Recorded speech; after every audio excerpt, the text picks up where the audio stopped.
Hi. Hello, hello. I'm so happy to be here with everyone. Thank you. Thank you. I'm sure everybody's excited as I am. Thank you for making time again. And I hope that we won't have any disturbances like last time. I know, I hope so too.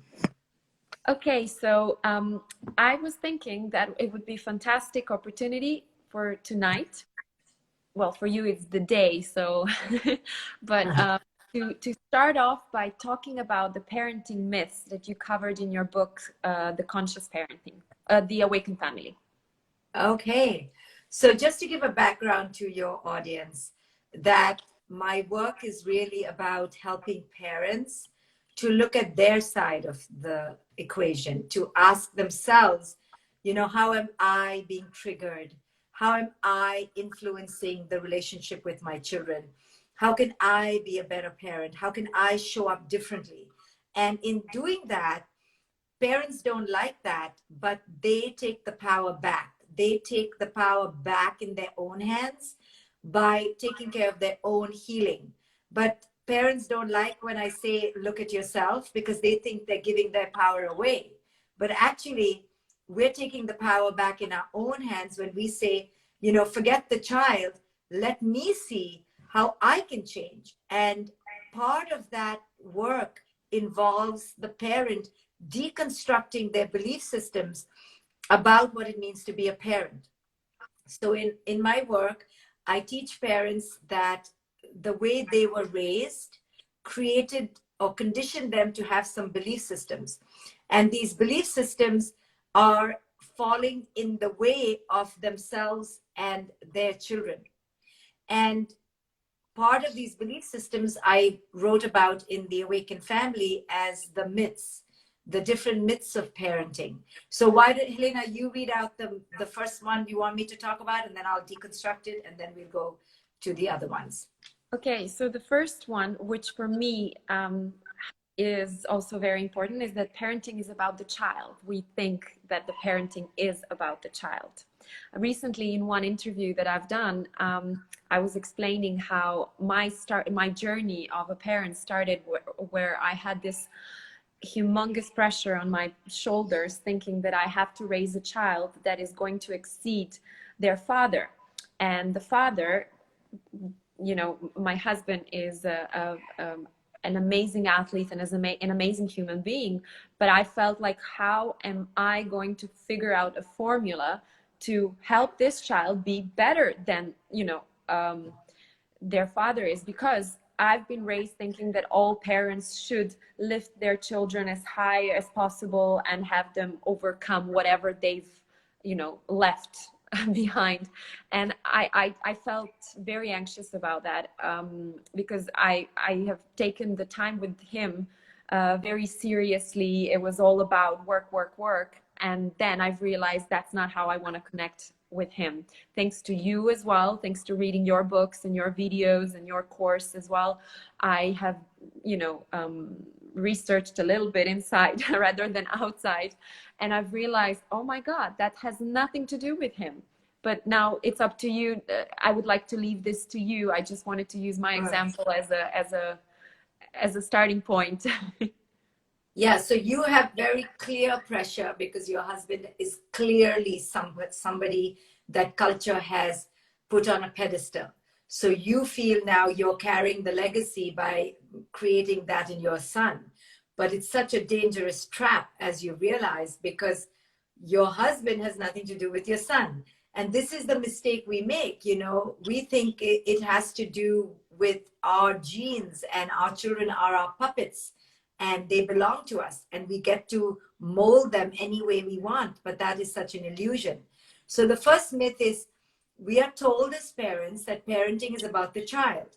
Why is that dangerous? That seems such a loving thing that you keep your parenting for your children. Why is it dangerous?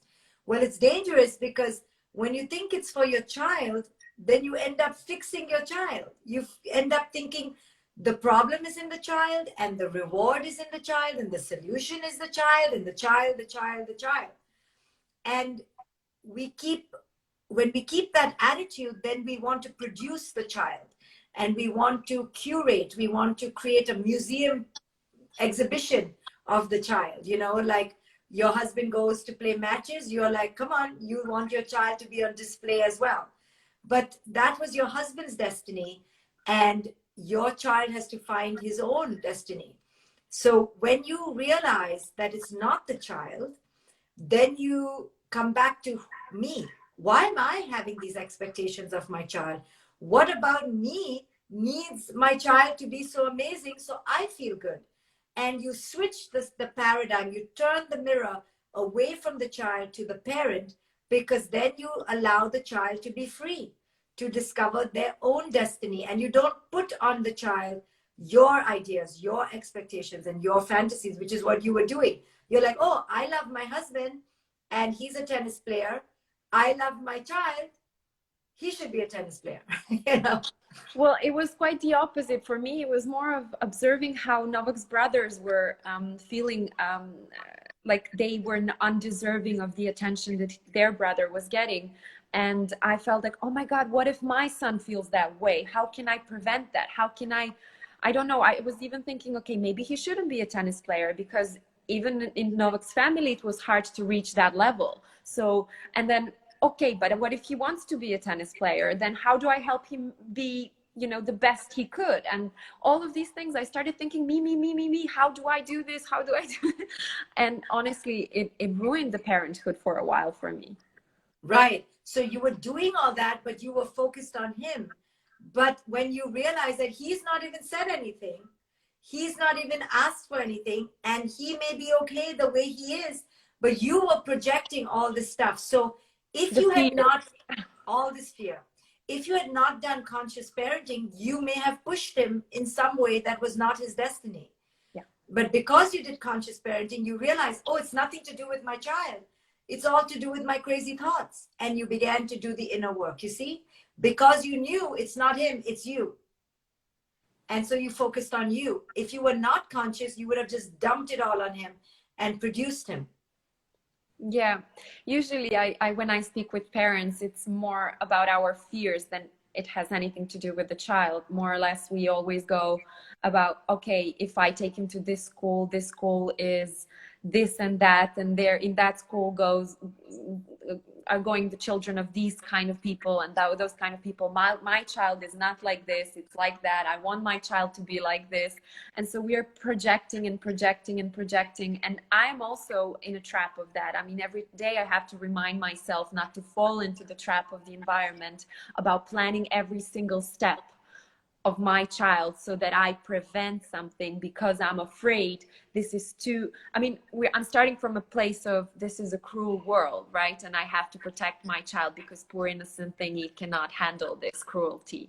But Yes. How am I protecting him? By living my fears rather than... Exactly. And by protecting him from a cruel world is surely not going to prepare him for the cruel world. It's just going to make him grow up anxious and scared.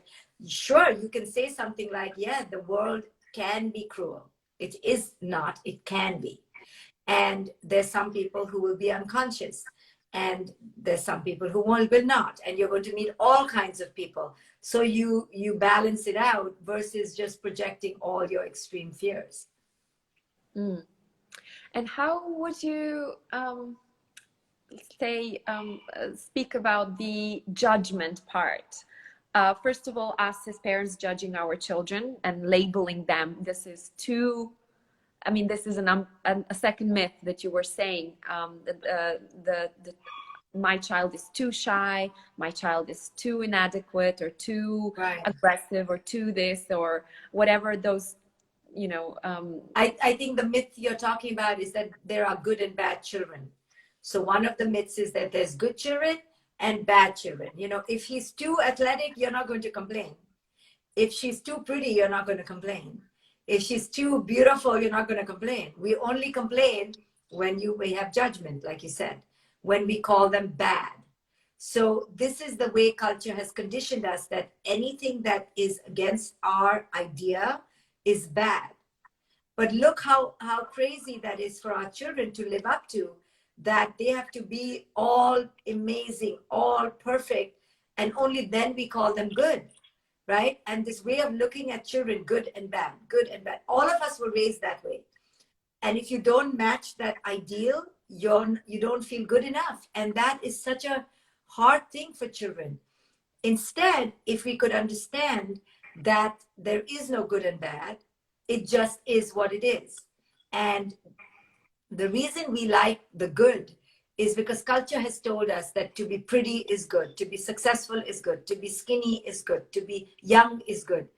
Culture has put all that in our heads, so we have to let go of what culture has put, realize that these are mythologies, and really understand that every child and every human has their own capacity, and each one is just the way they're meant to be. There's no good or bad. A grade is not good, F grade is not bad, but culture has told us it is, because culture has scared us that money and success are the two most important things in the world. But they're not.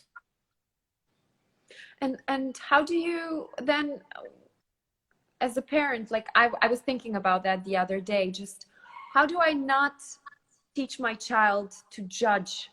How do I, when I'm also obviously working on that myself, like how do I not place dualities on him? Because of course I have an interest in him behaving in a certain way, but how do I don't know, make him not judge others for not behaving the way he is? Yeah. So when you judge your kid, when he's judging someone else, it's like you're judging your kid. So suppose your kid says, oh, that girl is so fat, ew, right? So you say your young kid says that. Then you yell at him, don't judge her. Don't judge her. That's so bad. Now you've judged him for judging the other one, right? So you have to do it in a way that is with compassion. You know, you say, oh, you think she's fat and you think that's bad? You know, how about you understand that fat is not bad? You think it's bad because everyone around you says that, but I'm telling you a secret, fat is not bad. But then you have to let it go. You know, you can't yell at your kid for being a pawn of culture. All of us are victims of culture. So if you shame him, he'll just say it not in front of you. Right? That's true. That's true. That's true. I think I've caused like a little bit like that, the reaction. So one thing is to also observe how we communicate, I guess, about other things that we see, because if we do that, I'm assuming they're going to pick it up as well from us. Yeah. So, you know, yes, I remember when my daughter was young, I used to always teach her that all food is to be grateful for, and not to say, ew, oh my God. But her father used to say ew all the time. She fully says, ew, ew. You can't help it. They mimic immediately. So what to do? I mean, it's part of life. What to do? You can't also go crazy, you know? You can't get so anxious if they judge. They're going to judge. They're part of this culture. Well, so then now that you've you know, shared a personal a story, I wanted to ask you, because I know for a fact that in families there is one parent that would like to raise a child consciously, and the other one that might not. So any advices? Well, first, it's very difficult to raise a child, period. Then number two, in most families, there is not equal agreement. But for sure, if one is trying to be conscious, now you have a big division. I had it in my own family, and it's extremely difficult. And the standard question I get in every conference is, Dr. Shefali, I want to be conscious, but my husband doesn't want to be. And it's typically the man who doesn't want to be, because they're more traditional. They're more, you know, masculine. So it's first recognize it's difficult. Second, recognize it's natural and normal. Now what do we do? So I tell the conscious parent to make a choice. Like, is it very bad unconsciousness, like high unconsciousness, like abuse, addiction? If it's very high, try to find a way to take your child out of that environment. If it's not so high, then, you know, try to change your partner. If your partner doesn't want to change, then you tell your partner that I will speak up. If you yell at my kid and blame my kid, I'm going to speak up and say something, because I am an agent of change. I want to be an agent of consciousness. So, you know, this advice seems very little because people want me to tell them, leave your husband or change your husband. You can't. So all you can do is shine your light, right? You shine your light and be as conscious as you can be. But it's messy. It's difficult. When one is trying to be conscious and one is not conscious, the gap is so big. Big gap, because one likes to discipline, and it's typically in the area of discipline. One wants to discipline traditionally, one wants to discipline consciously. And men cannot handle it if they have been raised in a traditional way. Typically men. So how do you, as a mother, for instance, speak to a child about your ways and father's ways, like without judging again? Right. You try to say it in simple way, you know, I understand you. I know daddy got upset, but daddy, I always tell people, don't say daddy was tired, daddy was in a bad mood, because you don't want to excuse it. You know, that's not an excuse. But I do tell parents to tell their children that you can say, you know, daddy was unconscious. Daddy doesn't know how to behave sometimes. What to do? Daddy was raised you know, by grandma. I don't know what this, you know, in certain grandma and grandma was mean to daddy, so daddy gets upset. He learned to be angry. It's not your fault. Slowly, in a baby way, you start to teach that the other parent is unconscious and it's not your fault. I mean, what to do if the other one is yelling all the time and the kid begins to believe it's their fault? That's not okay. So we have to teach the kid, no, daddy is unconscious. It wasn't your fault. So in most of the cases, basically, maybe a prevention is to start working with the child in a way that he doesn't take things personally, but every child does take things personally. I know. It's hard. You know, when a parent yells at a kid, the kid, and especially men, because they're bigger and louder, kids believe it. So if the parent says, you're being a jerk, the kid is going to think he's a jerk and daddy doesn't love me. Now, the conscious parent is in a problem. One part of the conscious parent wants to be a loving wife or a loving partner, and the other one is angry and wants to protect the child. Where to go? This happens so much, Halina, I cannot even tell you. And it's typically women who feel in between and they don't know what to do. So they'll call me, Shefali, what do you think? So I can intervene, but I can't be there 24/7. I mean, people are calling me from their cars, you know, can you please say who's right, who's wrong? I'm like, I'm not the judge. So the mother, typically the woman, finds herself in a big problem because the husband is like, you know how men can be traditional and like that. And we are trying to be conscious and sweet. And the more sweet we are, that annoys them more, you know, because they think we're being weak. They think we're being naive. And the kid is getting away with murder. And for men who were raised traditionally, the only answer is punishment. And for conscious parents, it's many answers: empathy, negotiation, talking, understanding, letting go. You don't have to answer every time. You know, if a kid is rude in front of a traditional parent, whoa, they will put soap in their mouth. They'll yell at them, don't you dare. The conscious parent understands when the kid is rude, they're confused, they're insecure, they're scared. Leave them alone. There are many strategies. But a traditional parent doesn't know any strategy. The traditional parent only knows how to yell, scream, and punish. So well, what is imagine the conscious parents being around grandparents, right? Yeah, it's so difficult. So the grandparent judges the conscious parent. The conscious parent feels so bad. I've been judged so much as not knowing what I'm doing, and I'm raising no, I'm not even doing any work. So I tell the conscious parent, you have to be strong and stand up to the partner and say, I'm not being a partner right now. I'm being a student of consciousness. If you're conscious, I won't have to talk like this, you know. And then the partner will say, but you didn't take my side. You know, you're undermining my authority in front of the children. And I always say back, I didn't undermine anything. You did a good job yourself, you know. Like I didn't do, you did it all yourself, you know. You're making me look like a fool. No, you look like a fool all by yourself.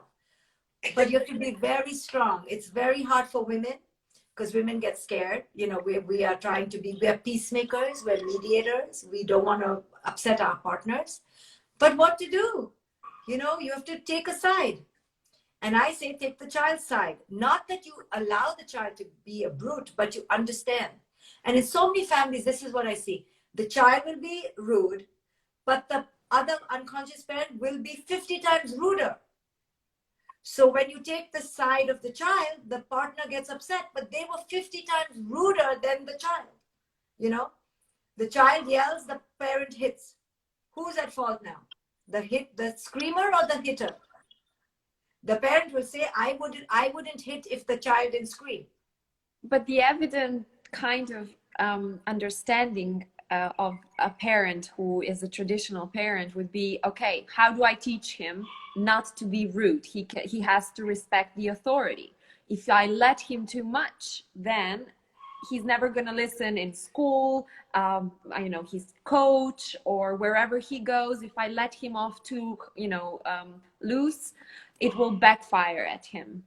Yes, so that is the fear that you just touched on, the core fear of every parent, but certainly the traditional parent. The conscious parent also has that fear. Oh my God, I don't know whether I'm doing this right. I should just hit him. Because we've been raised like that, you know. We've been raised to yell, scream, and hit. Okay, we were raised like that. Now here I come and I'm trying to change it. I'm nervous too, you know. And the traditional parent loves to blame. I have men who literally don't like my face and my name. They're like, don't take her name in my house, because they're so angry with me because they think I'm the devil, you know, teaching a new way of compassion. So that fear is a core fear. Like, what if my kid grows up to be a criminal, right? Yeah. So let me hit him. So I teach the parent to see the illogic of that. It's not logical to say, let me teach my kid to be decent, let me hit him. You know, it doesn't go together. So when I show parents, how is that logical? That is only going to create resentment and fear in the child. And then that child will grow up to be hit his child. So can we try another way? Is there any other tool in your pocket besides anger? And the parent goes, no, I only know anger. And then I teach them other tools, what to do. We've been raised to only have one tool, anger. Anger. When in doubt, be angry, you know. Yeah, but this is historically kind of a way of raising a child. I was speaking today, I had another conference with Robin Grill, an author of A Parenting for Peaceful World.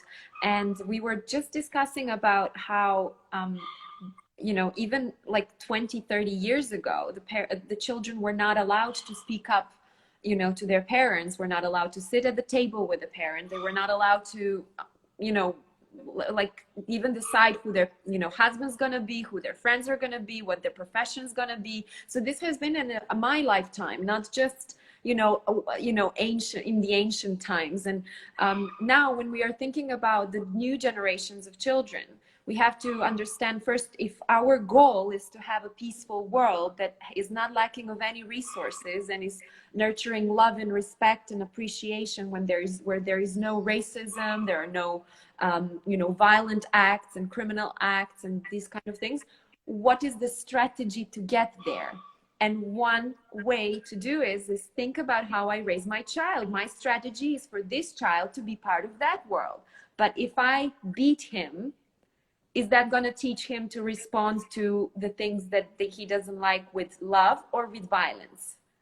And this has been a problem in the history because we've been raising soldiers. We were raising soldiers that will be sent to war and not ask any questions, because we needed to conquer the land. We needed more, we needed safer, we needed better, and it was never enough. And so now we are facing a problem, climate change, the nature is being violated, like, and the marriages are being broken. I mean, I'm not saying that it's because of the violence per se, but I'm saying that a lot of things are not really the way we thought. But before, we couldn't measure any of those impacts we were doing because we were not as well monitored. Now we have social media. Now, what I like, he was explaining it very well. One sneezes in Wuhan and the whole world is in the pandemic.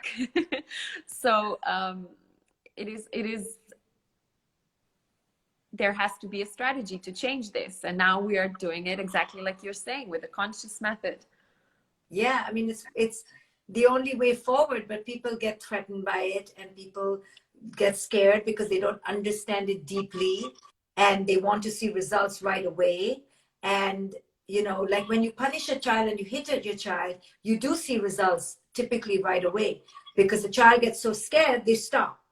So that reinforces the parent to go, see. But when you do conscious parenting, there's talking back and forth, and it looks like a big mess because there's no violence to stop it. Sure, if you put a bomb on our planet, the whole planet will disappear. Easy, right? Easy. It seems easy. But is that the answer? No. The answer is to improve, to work, to go through it together. It's always easier to take a gun, but is that the world we want to live in? Sure, it's effective. You know, people always ask I'm me, guessing that there's no patience. We don't have patience. The same, we don't have patience with the nature to produce at its own pace. So we are adding some fertilizers and things that are going to speed up the growth and give us juicier, prettier things. And so what we're doing with the children as well is like, okay, rush. Because, and also we want efficacy. So people always ask me, is conscious parenting effective?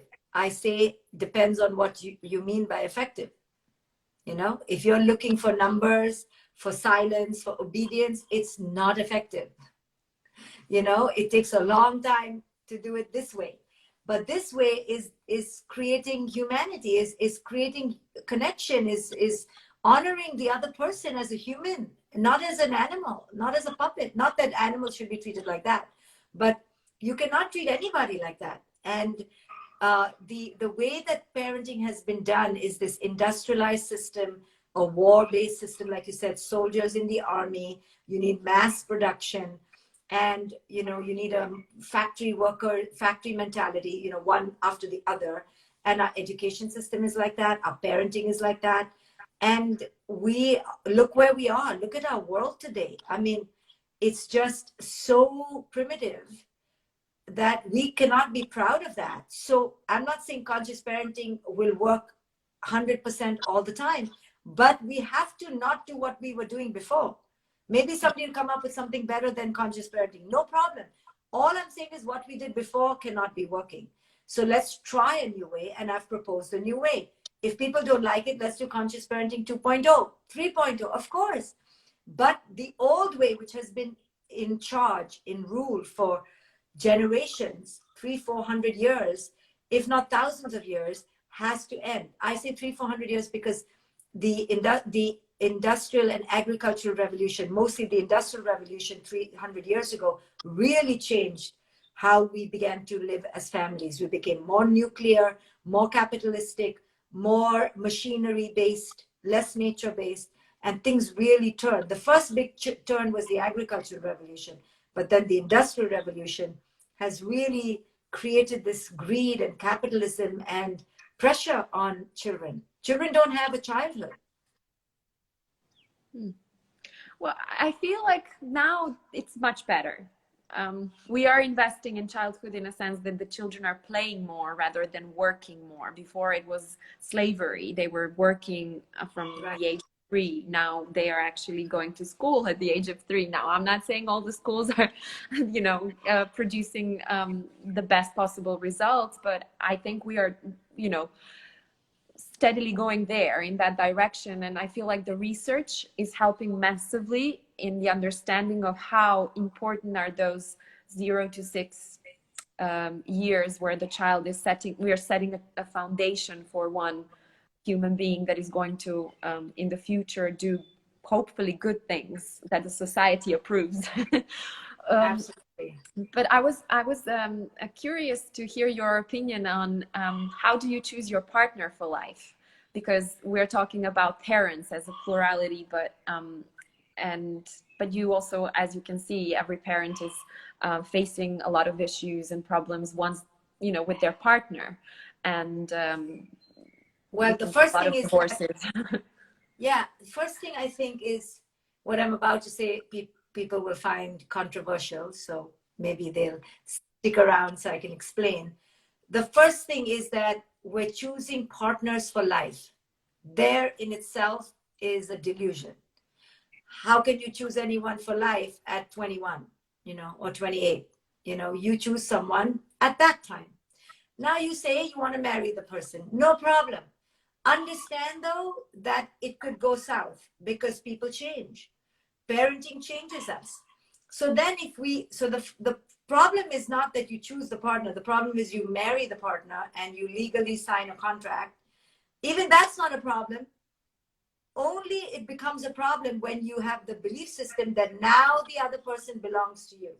And now you both possess each other. Why is it a problem? Because say you grow apart and you want to divorce, it becomes such a bad word. Why? Because the other person thinks they belong to you and you belong to them. The delusion of marriage is that there is possession and ownership and control. This is a delusion. Get married to 10 people, but don't think you own anybody. So what happens is marriage comes with two faulty delusions. One is that you both belong, complete each other, possess each other, and all that lovey-dovey rubbish. And the second thing is that it should be for life. Both insane delusions. So when one says they want to break up or both want to break up, culture decides that that's a failure. It's not a failure. It just means that their chapter with each other is over. But culture has taught us that this is bad and this is good. And a long marriage is a good marriage. You know how even we say, wow, they were together 89 years. Maybe they were miserable for 89 years. It doesn't matter. That was a good marriage. Because marriage should be long. Right? No other criteria for marriage. It's just long. Never mind it was miserable. They didn't tell the truth. They both were cheating. They talked to their friends more than they talked to each other. They didn't confide. They lived in separate bedrooms. But no, they live together. How stupid. These are old definitions. And the second one is that you possess each other. So that's why divorce is negative, because there's ego involved in divorce. There shouldn't be ego involved in divorce. Technically, in an enlightened marriage, they should say, okay, now, first and foremost, I believe every marriage should have like a 7-year contract renewal. Like, do we want to renew the contract? Yeah, we should check and see who says it's for life, right? We grow, we change. So but why 7? Why number 7? Okay. I just chose 7. Because you don't want to disrupt the children every 2 years, give them 7 years at a time. But basically the attitude is what I'm talking about, that it can be up for negotiation. Can we renegotiate or no? No, the rule says no renegotiation ever. What? That's so crazy, right? Our children grow, we grow. Everything changes, nature changes, seasons change, but no, marriage should be the same. But the real problem is that there's an ego in marriage. And the ego is the same ego in parenthood, which is I control you, you belong to me. Your eyes cannot look at any other human after today. Till today, you could look anywhere. Now, you only should find me beautiful and only love me. The other day I had a client who told her husband, and I said, why did you do that? She's like, I don't know. So she told the husband that she has feelings for somebody else. Just feelings. Just feelings. They're getting a divorce now. They're getting a divorce. So I said, why you opened your mouth? She's like, I don't know. I thought he was my friend. I said, once you get married, there's no friend. Now you belong to each other. There's no friendship. She's like, I know. She said he lost his shit and now we're divorcing and I've not even touched the other person. All I said is I have feelings. I go, you should have talked to your girlfriend or your therapist. You don't tell your husband that. So I'm making light of it. I mean, she's going through hell. But to my point, you cannot have feelings for anybody else, right? So again, marriage is also a traditional paradigm that is steeped in delusion. And it needs a big revamping. But I feel also that what's happening right now is we became consumers in every area of our life, meaning there's always a better version of it coming right around the corner. So Right. say, I don't like my husband right now, let me change it for another one, the upgraded one. I deserve better. I can do better. This life should have been. There is always this idea of the form that we need to fulfill to be a happy person. But But I'll tell all you, of this, but that comes from marriage. It doesn't come from the effect of marriage. The idea of marriage in the first place is that the other person will fulfill me. You see, the idea of marriage is, oh, he's going to fulfill me. We are going to complete each other. We're going to be. Then when we realize after 25 months, oh, this person is more damaged than me. This person doesn't wake up in the morning. This person doesn't know how to do laundry. I'm this person's mother. Then you're like, oh, next person. But the whole idea is wrong, that there's another person who can fill you. That's the problem. There is nobody on the outside you should be married to except yourself. We should only sign a contract to ourselves and have children with the best person out there to have children with, and the most conscious person, and live in a community together. That's the ideal model, you know. We should marry ourselves. In all the checklist of our lives, there's no marriage to the self. You see, we go from career to marriage to another. Where is marriage to the self? That's the problem. So that's when you don't marry yourself, you have those delusions. Oh, next one, right? It doesn't matter. It's the same thing as if you stayed in the marriage and kept telling the other one to change. It's the same delusion. Can you change? Can you change? Why aren't you doing it differently? It's the same thing. Can you be a better person than who you are? Every day you wake up, you think your husband's going to be better. He's not. So it's the same thing, whether you're asking him to change or you go out there and find a new husband. It's the same thing. You want a better upgrade version because you think you will be happier from that, but you're not going to be. So every journey is going back to yourself, basically, and working on who you are. Yes. And when you're clear about that, you literally liberate yourself from a lot of the suffering, not all suffering, but a lot of the suffering. So what is the starting point for a person that is unhappy, blaming everybody on everything, and then all of a sudden has this epiphany, okay, I've done something wrong here too? It's the best epiphany to have. People don't like it, but it's when you wake up and you go, okay, I am creating patterns everywhere I go, I'm upset. My kid is not okay, my body is not okay, my face is not okay, and my partner is not okay, and my mother-in-law is not okay. So everywhere I look, I'm upset. And when we wake up to realize, maybe I have something to do with this too, I'm not creating boundaries, or I'm being too nice, or I don't know who I am, that turning point can be the shift of the person's life. And it's the starting point. What is it? What are the next steps? The next steps are to find a coach, find a therapist to work on your childhood issues. Take a course. You know, I offer a lot of courses. So many people offer courses. You have to now actually study how to liberate yourself. You know, so I have courses on liberation of the self, but you have to study it. It's 52 hours, my courses. It's not a joke. And then you have to read books. Then you have to meditate. So it's a big problem to go through. You know, when you wake up, it's just the beginning of the journey. Yeah. It's not the end of it. But then you start being, I don't know, I'm very lucky, I have to say, that most of the things we're talking about, I don't have to personally experience within my family, because both my husband and I are on this journey together, and luckily we can laugh at each other when we get into those ego issues, you know, and I'm just so grateful right now listening to you. I keep smiling because I'm like, haha, I can laugh because I know how we react to those situations and how we call each other out, you know, and how I'm grateful that we leave space to each other to be as a separate human being rather than, you know, immediately attached to each other's professions or each other's ideas of life or each other's anything. It's like, okay, this is my idea of how I would like to have, what is yours? And then we kind of discuss where is this, you know, middle way, because it doesn't have to always, I mean, there is this illusion that we always have to agree 100% with our partner because then we are matching souls and matching spirits.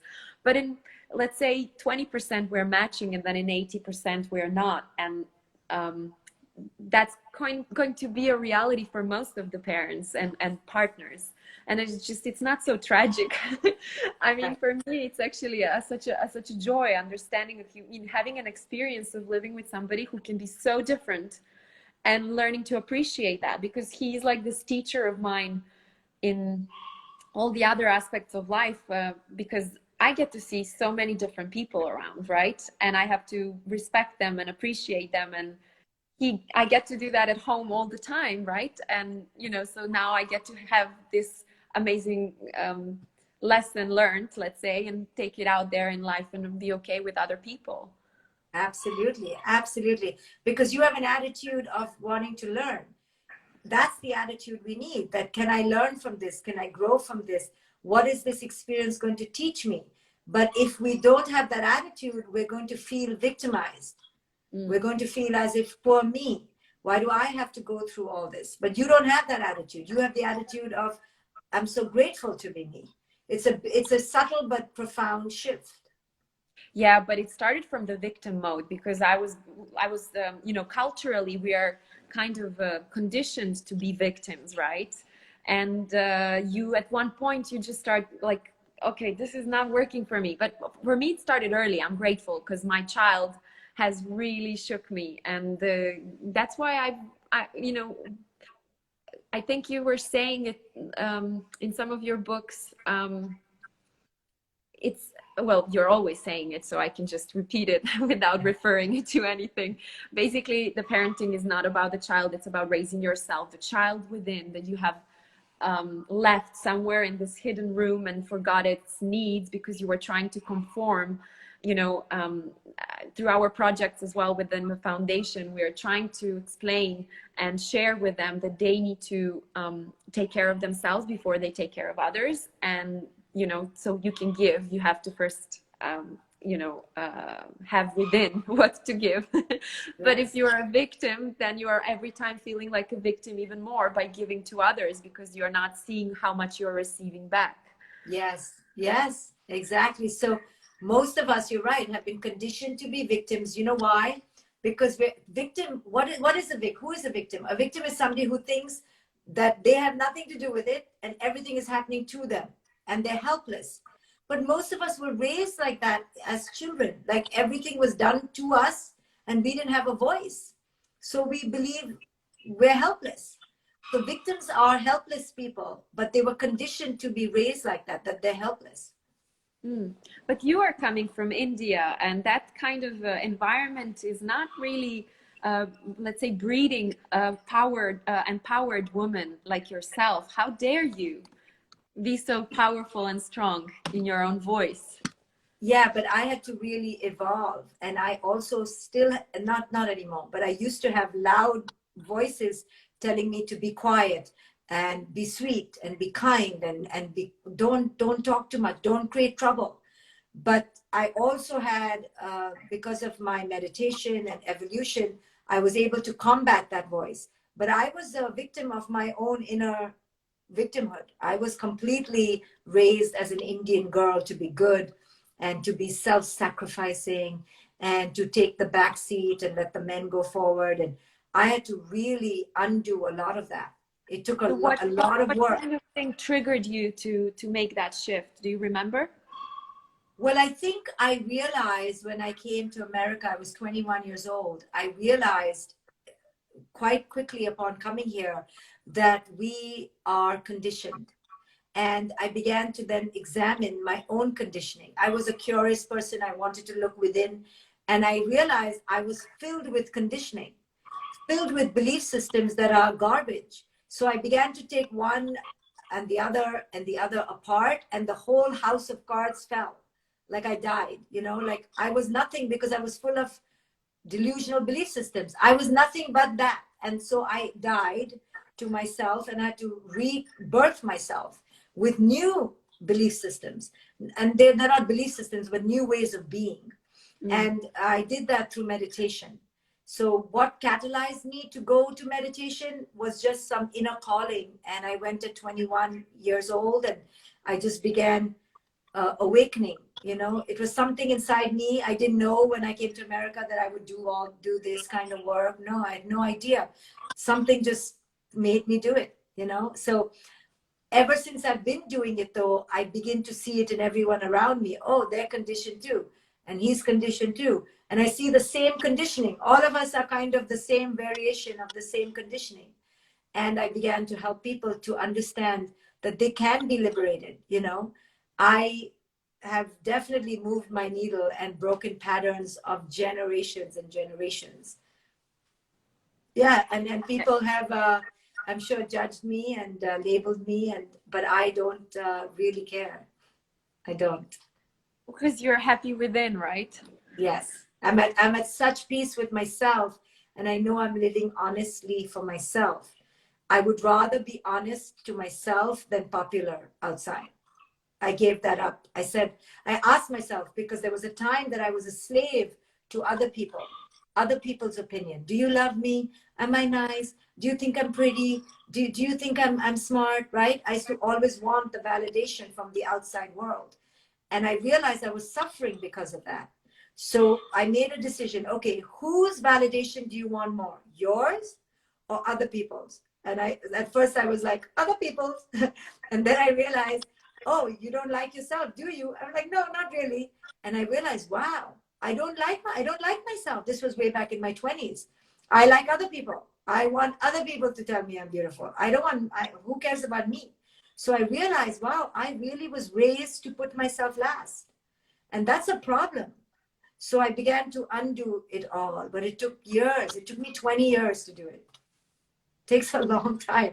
The first 7 years takes you the next 50 years. Can you imagine? It's Yeah. insane. But I'm sure that you're still not finished, right? There is I'm still a not long way finished. to go.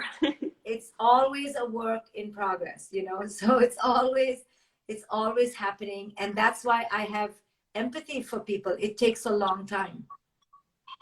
I've realized the other day I was speaking with one of my teachers and sharing how I realized that no matter how much work I do, there will still be lots of horrible things happening despite like me being positive and grateful and happy and living this healthy life, like taking care of myself and my body and my mind, how I will still get sick and I will still get hurt and I will still have this, you know, experiences of unpleasant experiences, even though I've prevented them, right? I was working hard not to get there. I was, and again, I've again captured this thing that I was doing it from fear, right? Fear of not experiencing bad things. Like, I want to live this happy, healthy life. What am I going to do to live a healthy, happy life? I'm going to, you know, try to be very grateful and happy and appreciative and work my ass off. But then, no matter what, there is still some stuff, and you go like, why me? Why this is happening? I've done everything right. Why is this so? And then, I mean, you overcome that because you have your techniques and you're again choosing positivity over negative things.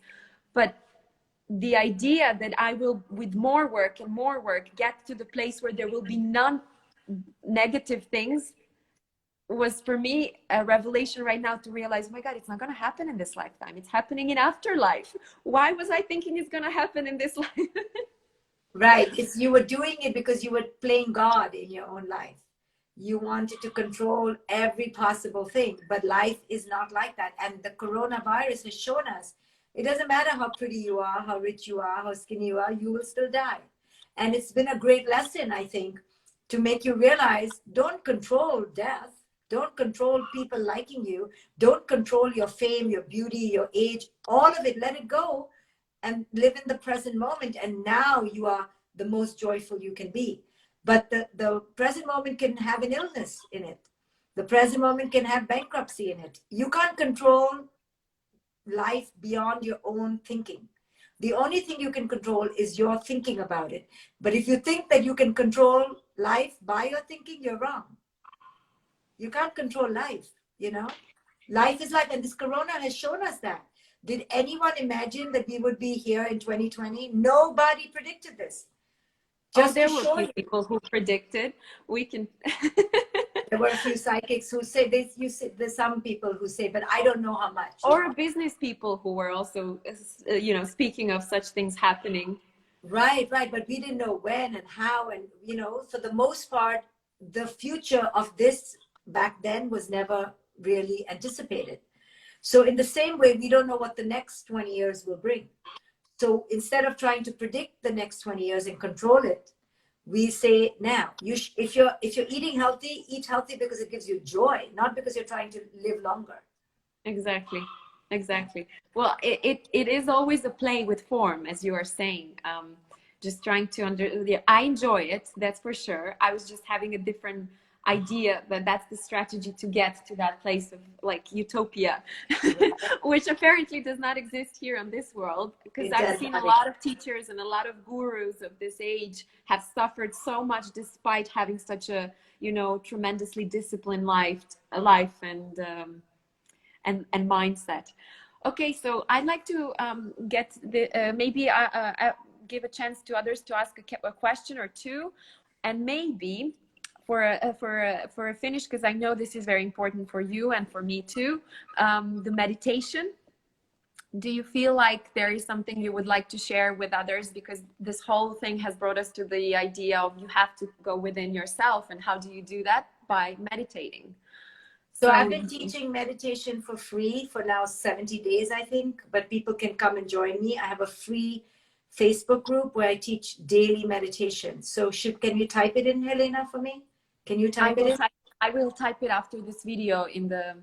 Okay, yeah, so people can come join me and learn. So meditation is so powerful because it teaches you to tame this crazy mind, because the mind is conditioned to live in the past or the future. And meditation teaches you to live in the present. So that's why it's so important to learn to meditate, so you can come back to live in the present moment. Okay, good, perfect. I'm gonna just type this because I've seen like 46 questions. Oh,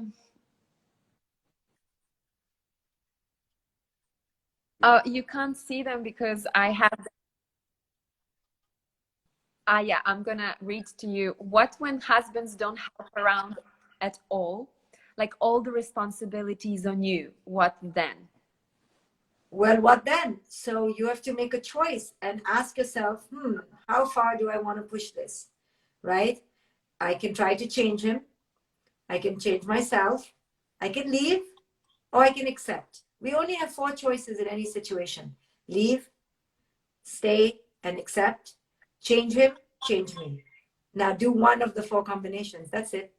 You know, you could always not have sex with him for many, many days. That may make him clean the dishes. If nothing else works. I've turned on the comments right now just for you to be able to see them. There are pretty much a lot of questions are about partners, and it's so obvious because we know that we are struggling always being with our partners, and always these spiritual relationships that we nurture within our home. Hopefully they're spiritual, but most of the times they're not. They're clashes of different worlds. Yes. And so if anyone wants to ask a question, we're gonna have a few more minutes here, and they're sending love. Thank you. And Halina, I have all my courses right now are at 50% discount. So we can post the link for that too. Yes, I've enrolled as well on a few of those. Okay, great. Does your presence in a situation shift the other person too? What does that mean? Yeah, they're saying if you change, does the other person change? Mm-hmm. If you change, the dynamic changes. But if the other person changes, it depends on that other person. People always say, you change, they'll change. No, don't do it. Don't change because of that. Because you change and nothing will change on the other person.